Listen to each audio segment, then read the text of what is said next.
It's Movie Time is brought to you by the Gateway Film Center, 1550 North High Street, Columbus, Ohio. Further details and showtimes online at gatewayfilmcenter.org. The award-winning It's Movie Time is produced by John DeSando. Listen to the shows and read reviews online at WCBE.org. I'm John DeSando. I'm Wayne Miller. This is It's Movie Time. It sure is. What is this? That is that's representing my dear departed cat Bootsy. Oh, who okay. I'm dedicating this review to. Oh, she's, wonderful. 18 years old and went to cat heaven a few months ago, and I think she would have enjoyed today's movie. Well, for those who are just listening on the radio and not watching our video, it's a figurine of a black and white cat. Yes, a tuxedo cat, a bit of a tuxedo cat. But anyhow. All right, so we saw The Secret Life of Pets last night. Yep. And of course, there were no bigger kids in the audience than you and I. Oh, we got a kick out of it. And I went in with kind of low expectations, as much as I think, animated films, bleh. Right. But this movie reminded me why I enjoyed them so much. Yes, and yes. particularly, I think in the past, 10, 15 years, maybe since the first Toy Story, right. We're living in a renaissance of animated films that are excellent and can appeal to the entire family, and adults included. And it's the same team that brought us Despicable Me. Yep. And boy, oh boy, you can just feel the crisp, sardonic attitude that I loved in Despicable, and Minions, which they had a little short. Yeah, a short beforehand, which I really liked because that added to it. Kind of reminded me, we got talking about back in our youth, back in the 50s, and going to the movies and seeing, and they would usually have a comedy short, maybe an animated short, and the animated short set the mood perfectly with these little minions running around. It was funny. And even I was thinking about the Roadrunner stuff. Yes. There's always so much violence. Oh my God. Little minions getting blown up, It's worth seeing this, to see that short, because you and I were cracking up all over this. Yeah. It was just completely violent slapstick. Yep. Hopefully they'll have it. I assume they will, here and when it has. I would guess so, yeah, because of that comedy. It sets the tone quite well because it makes people laugh, and then as the movie begins a little slowly, and you hear a little bit of the backstory of the main character, Max, the dog and his owner, Katie. And the one thing that I thought quite interesting, thrown into the mix, and this has become a staple, I think, in a lot of animated films, like Monsters, Inc. and Monsters U and the original Toy Story. Here's somebody who, with his master, and he's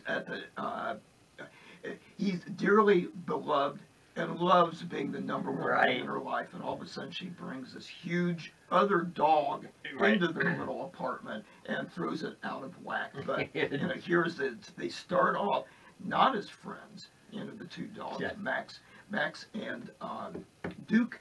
Yep. Yeah, Max and Duke. But then they really learn to lean on each other.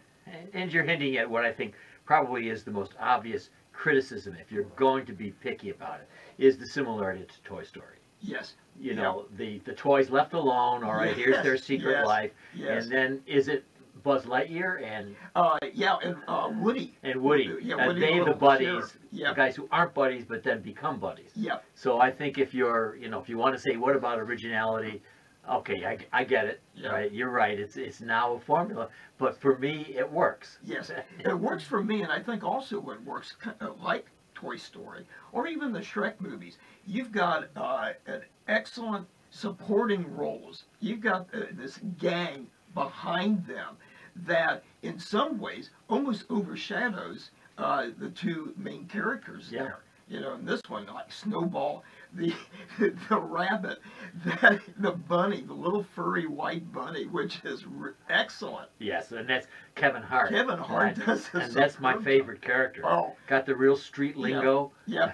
Looking just as innocent as can be, but it's full of the devil. Oh, my gosh. And they're the ones who are flushed away. They're the sewer dogs, the ones... the alligators. They make so much of this. Is what I really enjoyed about this, is the depth not only of the characterizations of all these Yes. supporting animals, but also the depth in the composition of the film. Oh, with yeah. all these dogs and cats, and you're never bored because you're looking I know. at the little expressions on, especially some of these cats. You were poking me to look at some of these characters oh my in the God, background. look at that one. They were superb. Because they're little expressions. Now, always we take, as critics, we take the other side. The other side is that there may be too much going on. It could be. You know, Could not be. enough development of the relationships, and so much action, one scene after another. Right. And it keeps you kind of guessing because you really can't pin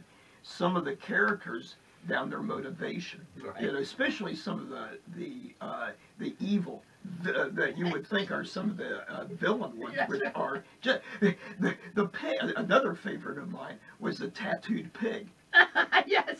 That its owners owned a tattoo shop, and so they would practice on this pig. And at first I thought, is this a pig that's kind of outlined with the choice meat for the butcher? You didn't know, but it's all these like little tattoos all over. And you're so right. And one of the examples of the witty dialogue, I think the pig says, as they're going toward Brooklyn. Now everybody's moving to Brooklyn. Yes. And Yeah.